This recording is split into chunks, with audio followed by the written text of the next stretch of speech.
Hello, everyone. Welcome to our second Little Explorers. Our first Little Explorers, we talked about fall nature and birds migrating and pie for Thanksgiving and a little bit of Halloween. Today is going to be all about Halloween because Halloween is next weekend. And I thought it would be fun to learn a little bit about Halloween traditions all around the world. So, here's our first one, Halloween around the world. Now I want you to be thinking about what you like to do for Halloween and open your mind a little bit and think, how might other people celebrate Halloween? Because it's not always the same. It's definitely not the same in other places as it is here in the US. So let's start with Ireland. They call it Samhain. It looks like Samhain, but it's pronounced Samhain. And the tradition of Halloween started in Ireland thousands and thousands of years ago, and we'll talk a little bit about that later.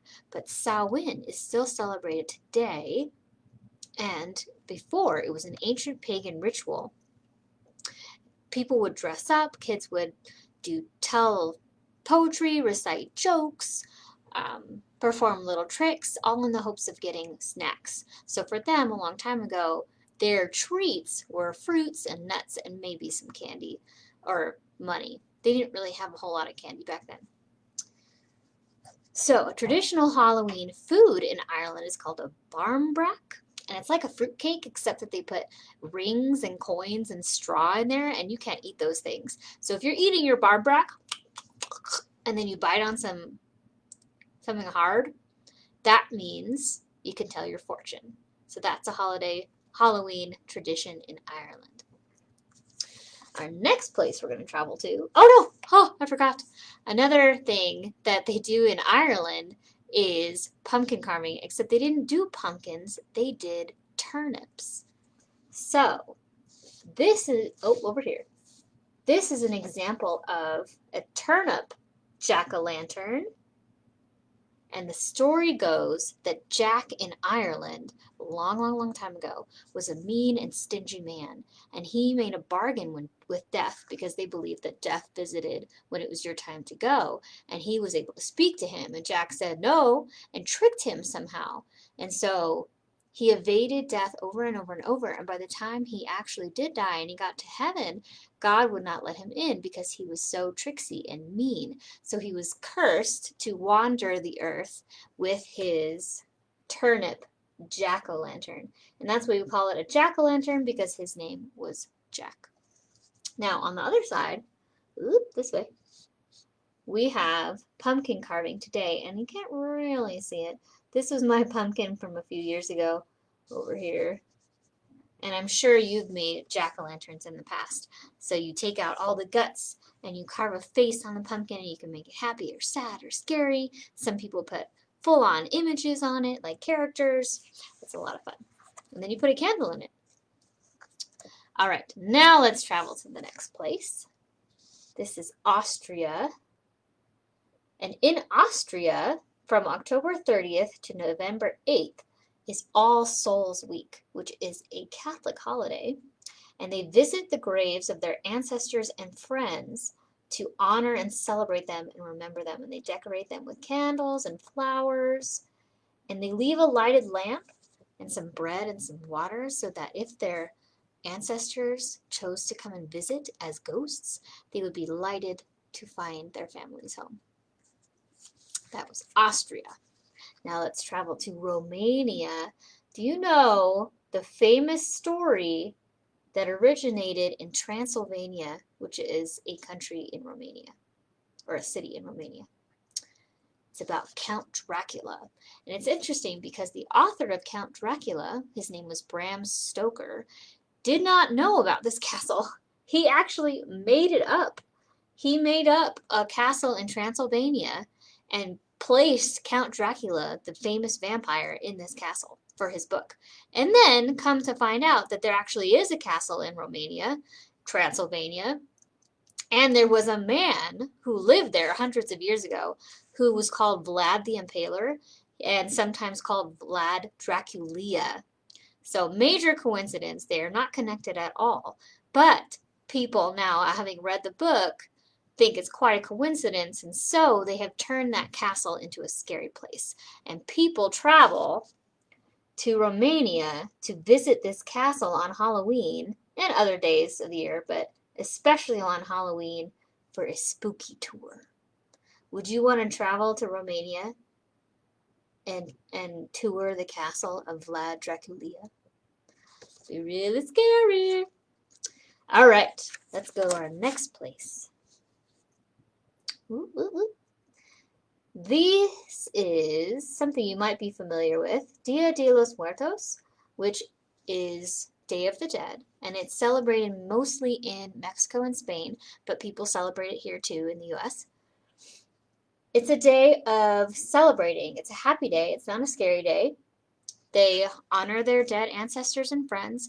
They build altars and decorate them with flowers and candles and pictures. They have a lot of food and parades and fun, and people dress up as skeletons and dead people. Let's see the picture again. And this is a festival that lasts from October 30th to November 2nd. And it's all about celebrating their family and friends and loved ones that have passed away. Next, let's go to Japan. Now, before I talk about this parade, they, in Japan, also have a festival called the Obon Festival, which is very similar to many of the other places we've already visited. They honor their dead ancestors. They build special altars and put food, lanterns, and candles that also will lead their family members to their homes for a visit on Halloween. They also have something very similar to the US. It's the biggest, most famous parade. It's called the Kawasaki Halloween Parade, and 120,000 spectators usually show up. This year will probably be different, but you get a $4,500 prize for the best costume at the Kawasaki Parade. Isn't that amazing? All right, let's go back in time and talk about the original trick-or-treaters. So, in England, Scotland, and Ireland in medieval times, people dressed up as ghosts or other scary creatures, and they knocked on their neighbors' doors and asked for food. And if they didn't get food, they threatened mischief or a trick. And then later on, in the 9th century, November 2nd became All Souls Day, which we've kind of talked about because there's an All Souls Week in Austria. And it's a time to honor their dead. And poor people would go around and ask for soul cakes from their neighbors. And these were prepared especially for All Souls Day. They're little round cakes, you can see here. Oop, wrong way. Little round cakes that have on the side spices and nuts or fruits. And they're especially for All Souls Day. And then later on in Scotland and Ireland, we talked about this a little bit, young people would dress up and tell jokes and recite poetry in order to get snacks like fruits and nuts and sometimes some money. Then Scottish and Irish immigrants came to America and they brought their traditions with them. And so slowly that's how Halloween evolved in America. Today, as you know, what do we do on Halloween?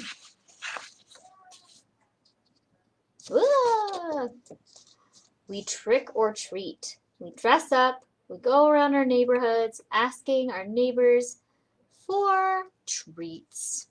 And it's a lot of fun. And if you are not planning to do that this year, that's okay.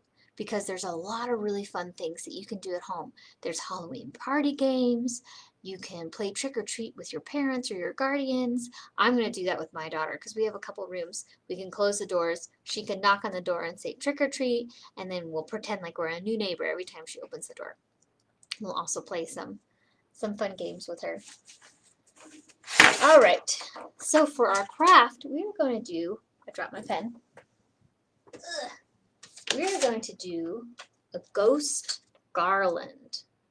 And I will show you how to make this right now.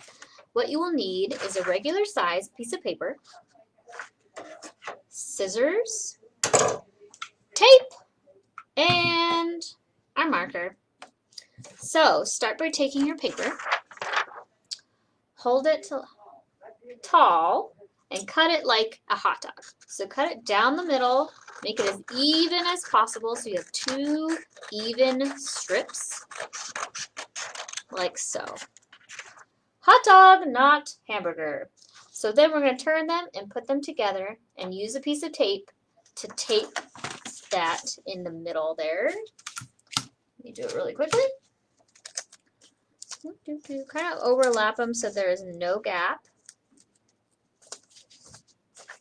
Ta-da! Now we are going to fold one side. Make it a decent size fold like so, because this is where you're going to draw your ghost. So that's a good size flap. Now we're going to fold it the other way, fold it backwards. Now fold it forwards again. And you're going to do this until you're out of paper. Fold it backwards, forwards, make it straight, backwards, and forwards again. If you have a little bit of extra at the end, just cut that right off. I happen to not. Now, you have it folded like a fan. On whichever side you'd like, draw half of your ghost, not the whole ghost. So I will show you. I start on the side, and I'll draw half the head, make it kind of roundy, go down, and then go out for the top of the arm. Oops. And then I'll go down a little bit and start the rest of the arm. Draw it under, and then I'm going to go down. This camera. Okay.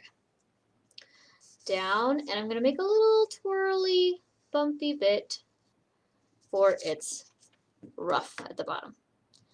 And then I'm going to cut that out. Cut the whole thing. All of the sheets that are folded behind it, cut along what you drew for your ghost. See? And then go down to the bottom of the arm and continue, and then go on the bumpy edges of your ghost. And when you are finished, you should be able to unfold it, and you will have a ghost garland. And what I did on mine is draw the face on, but you can decorate your ghost any way that you would like. And I would love for you, after you're finished, to take a picture and post it on this video so that I can see your good work. I'm going to take a picture of mine so that you can see the example as you are watching the video. And if you have any questions, you can post it there too. I'll be happy to answer any questions about any of the places we visited, or any of the traditions and cultures that we talked about, or of course the craft. So I will see you again in 2 weeks. We're going to be talking about Thanksgiving cultures and traditions around the world, and that'll be a lot of fun too. So have a happy and safe Halloween. I will see you guys around the library. Bye!